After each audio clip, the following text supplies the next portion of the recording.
बिस्मिल्लाहिर्रहमानिर्रहीम। अस्सलाम वालेकुम। मैं हूं अरशद इकबाल वानी और आप देख रहे हैं वानीपीडिया पाकिस्तान।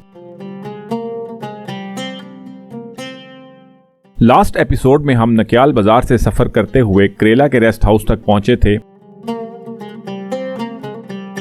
आज इसी सिलसिले की दूसरी और आखिरी किस्त में हम करजाई कले तक का सफ़र करेंगे, तो चलें मेरे साथ।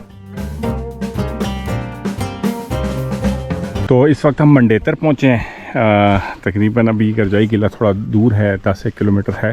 तो ये रास्ते में एक खूबसूरत सा हिस्टोरिकल स्ट्रक्चर बना हुआ है, आर्कियोलॉजिकल स्ट्रक्चर है।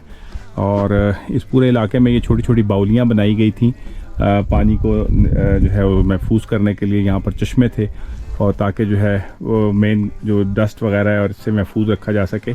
और ये देखें आप, ये एक छोटी सी बाउली है, चश्मा है, इसके अंदर जो है वो साफ़ पानी चश्मे का जो है यहाँ से लोग जो है वो पानी भरते हैं और पीते हैं। तो ये तारीख़ी तौर के ऊपर जो है बहुत ज़्यादा इम्पोर्टेंस की हामिल है। पूरे एरिए में ये बनी हुई हैं और मेरा ख़्याल है ये जो डोगरा दौर जो था इस इलाके में, ये उस दौर की एक किले भी काफ़ी ज़्यादा यहाँ पर मौजूद हैं, जिसमें करजाई और थ्रोची वगैरह हैं। बल्कि हो सकता है कि मुगलिया दौर में, चूँकि ये रूट रहा है जम्मू के लिए, तो जो मुग़ल बादशाह या उनके जो लश्कर या काफ़िले गुजरते थे तो उन्होंने ये बनवाई हो। बहरहाल इसकी तारीख़ जो है वो इतनी वाज़ेह नहीं है, लेकिन कंपैरेटिवली अगर हम कंपैरेटिव स्टडी करके देखें तो पूरे एरियाज़ में इस तरह की बाउलियाँ जो हैं चश्मों के ऊपर छोटी छोटी, वो मुग़लों ने तामीर की थी या फिर डोगरों ने तामीर की थी। करेला के बाद सड़क की हालत ज़्यादा अच्छी नहीं है और ये जगह गाड़ी में आने वाली नहीं। बेहतर है कि यहाँ बाइक या जीप पर आया जाए। रास्ते में मिथरानी, मंदेतर और दीगर बहुत से गाँव में इस किस्म के तारीखी चश्मे और बाउलियाँ आपको जा बजा मिलेंगी। इस समरियाली गांव में अभी हम पहुंचे हैं और ये सामने एक बड़ा कदीम दौर का चश्मा दिखाई दे रहा है। ये छोटी छोटी बाउलियाँ जो बनी हुई हैं रास्ते में भी कई जगह पर हमने देखी। ये देखें, ये भी सामने एक पुराने डोगरा दौर, या हो सकता है कि इससे भी पहले मुगलिया दौर, क्योंकि जम्मू का रास्ता था ये, तो इसी रास्ते को इस्तेमाल करते हुए जाते थे। तो ये देखें कितना साफ़ पानी है, बीच में ये स्टेप्स बनाए हुए हैं, बिल्कुल तय तक जो है वो बिल्कुल साफ दिखाई दे रहा है इसका। और डेप्थ इसकी कम से कम 2 फुट के करीब है, लेकिन देखें कितनी क्लैरिटी है पानी में, बल्कि 2 से 2.5 फीट है ये।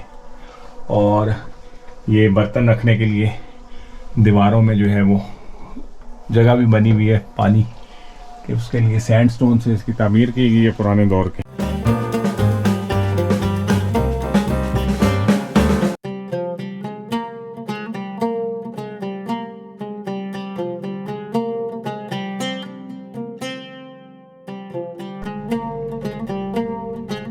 समरियाली का गांव क्रॉस करने के बाद अब करजाई का कला भी ज्यादा दूर नहीं है।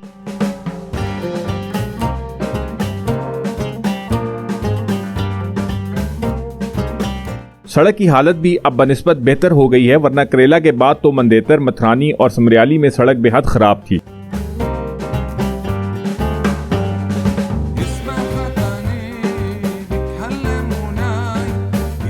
अब हम करजाई वाली रिज पर आ चुके हैं। ये रिज इर्द के इलाके से 4800 फुट बुलंद है और ख़ासकर इसकी मगरबी ढलान बहुत ज़्यादा अमूदी है।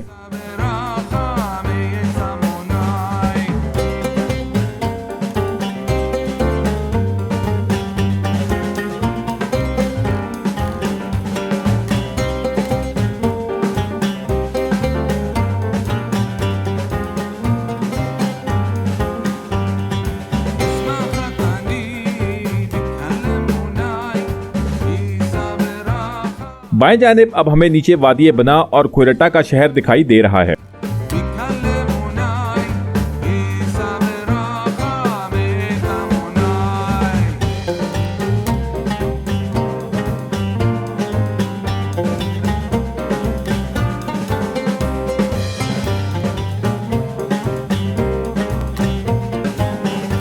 बिल्कुल सामने पीर लसूड़ा के पहाड़ का फैलाव भी बेहद खूबसूरत नजर आ रहा है।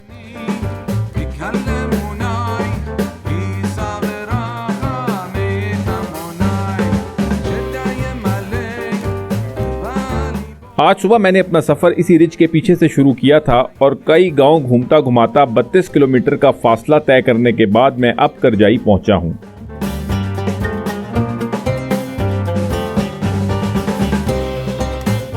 पहाड़ के टॉप पर अब करजाई का खूबसूरत गांव दिखाई देना शुरू हो गया है।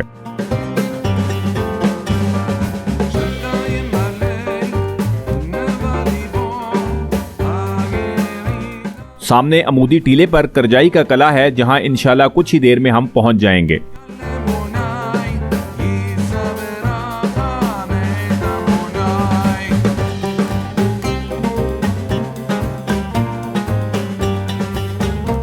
मेरे जहन में ये ख्याल पैदा हो रहा था कि आज तो हमारे लिए इस ब्लैक टॉप रोड के जरिए से इस किले पर पहुंचना कितना आसान है, लेकिन माजी में न जाने कितने ही हमलावर इस किले तक पहुंचने की ख्वाहिश में जान से हाथ धो बैठे होंगे।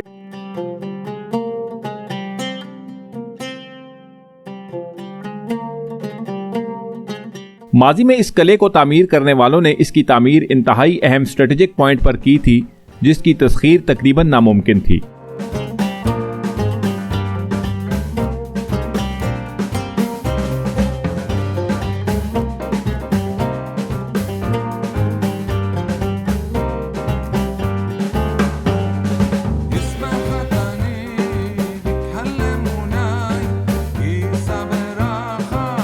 क्वेरेटा शहर से अगर आप यहां पर आ रहे हैं तो किले तक 18 से 19 किलोमीटर का फासला है और यहां पहुंचने का मेन रास्ता भी यही है।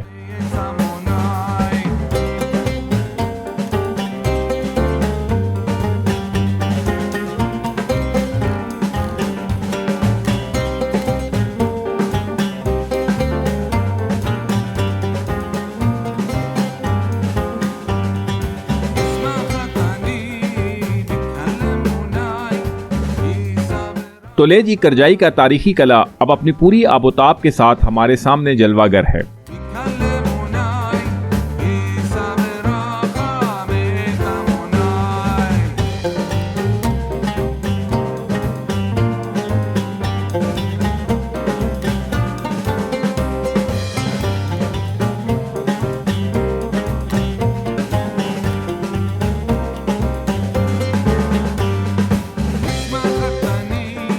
सामने किले की बैरूनी फसील नजर आ रही है और यही फसील का हिस्सा इस वक्त सबसे बेहतर हालत में है, वरना इसका ज्यादातर हिस्सा तो इम्तदाद ज़माना के बाइस मिटकर माजी की गर्द में दफन हो चुका है।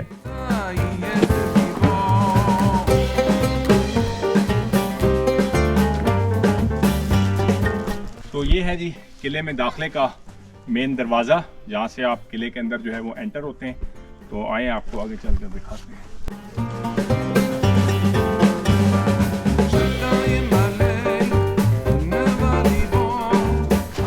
ये देखें, ये जो सुराख हुए हैं दीवार में मरकज़ी दरवाज़े के, ये किसी दौर में गेट के जो इसके कब्ज़े थे, ये वो थे एक्चुअली, जो लकड़ियों के ज़रिए से गेट को इन दो पिलर्स के दरमियान जो है वो मजबूती से बंद किया जाता होगा। तो वक्त गुजरने के साथ साथ वो तो ख़त्म हो गए, लेकिन ये जो है वो हमें नज़र आ रहा है अभी भी। ये सामने आप देख सकते हैं कि दीवारों में ताकचे भी बने हुए हैं रखने के लिए चिराग वगैरह, बल्कि ये जो नीचे की तरफ आपको ये जो सुराख दिखाई दे रहे हैं दीवारों में, ये एक्चुअली तीर बरसाने के लिए और गर्म तेल गिराने के लिए होते थे हमलावरों के ऊपर।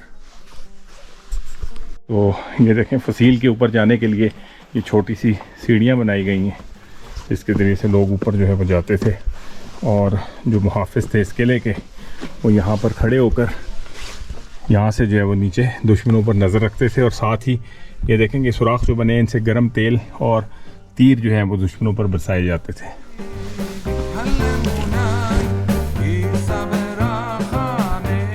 सतह समुंदर से करजाई किले की बुलंदी 4800 फुट के करीब है।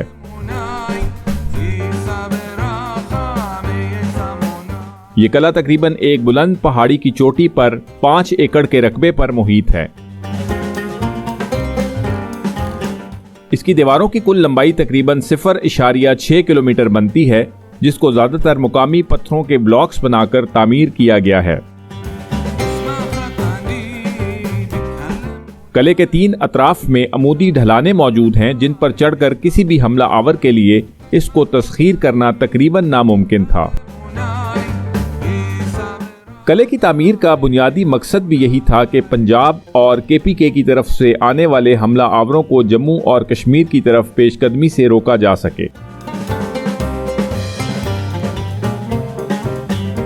बुलंदी पर वाक़या होने की वजह से यहाँ से चारों अतराफ में 360 डिग्री का व्यू दिखाई देता है, जिससे पहले से ही हमले की सूरत में पेशबंदी की जा सकती थी।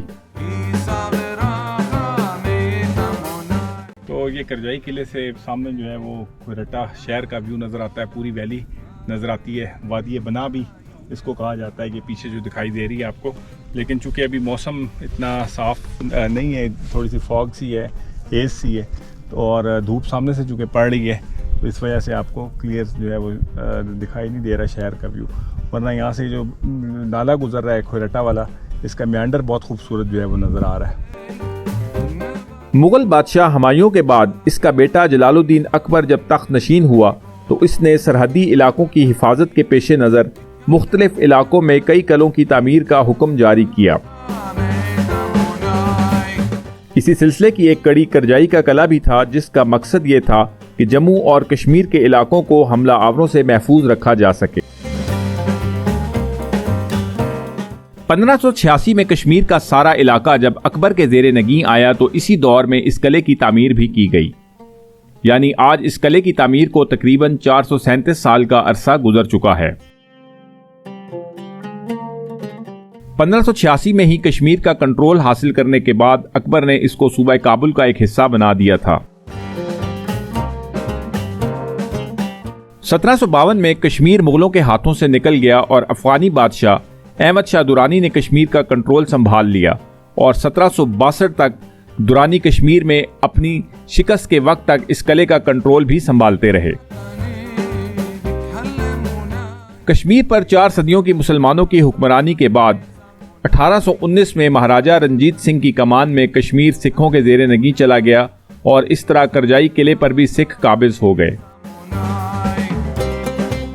1846 में सिख भी अंग्रेज़ों से शिकस्त खा गए और अंग्रेज़ों ने कश्मीर और इससे मुल्हिका पहाड़ी इलाके 7.5 मिलियन रुपयों के इवज़ गुलाब सिंह डोगरा को बेच दिया।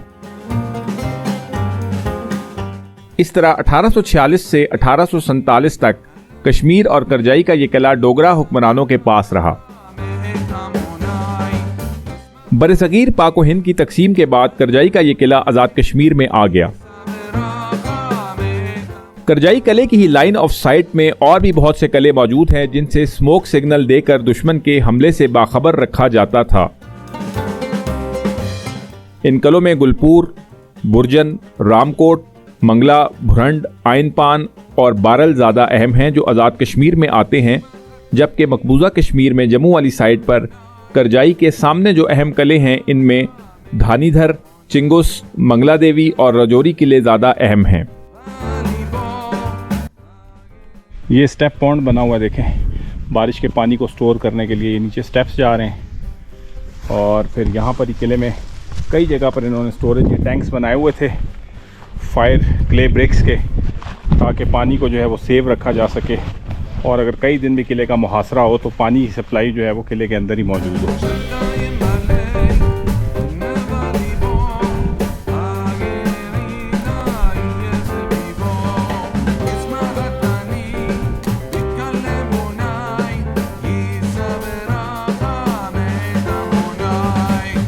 करजाई किले की तफसीली सैर करके करजाई गांव के इस तारीखी तालाब को देखने के बाद अब वापसी का सफ़र शुरू हुआ।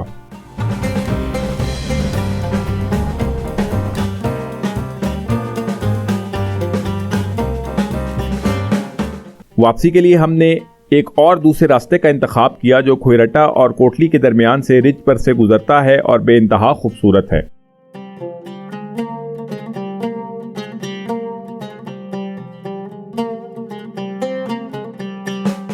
वापसी के सफ़र में मेरे जहन में पूरी फिल्म चल रही थी कि कैसे इस इलाके में मुख्तलिफ हुक्मरान और हमला आवर आते रहे और किले की विरासत एक कौम से दूसरी कौम को मुंतकिल होती रही।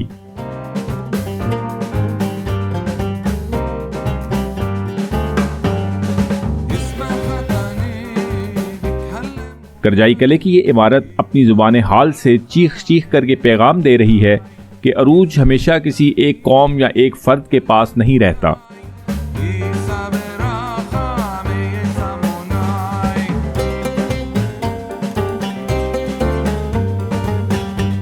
बड़ाई सिर्फ अल्लाह रब्बुल आलमीन के लिए ही है, बाकी सब ने वक्त की गर्दिश के साथ फना हो जाना है।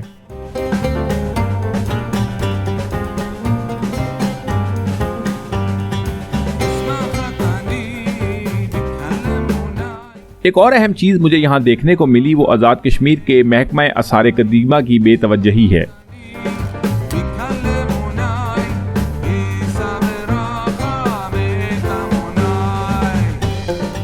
इतना अहम कीमती तारीखी विरसा अब मिटने के बिल्कुल करीब है।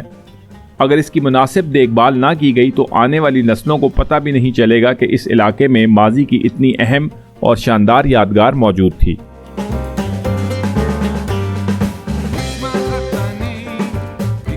मेरी हुकूमत आज़ाद कश्मीर से गुजारिश है कि हंगामी बुनियादों पर ना सिर्फ किला करजाई बल्कि आसपास मौजूद दूसरे तारीखी कलों और इमारात की रेनोवेशन और रिकंस्ट्रक्शन का इंतज़ाम भी किया जाए।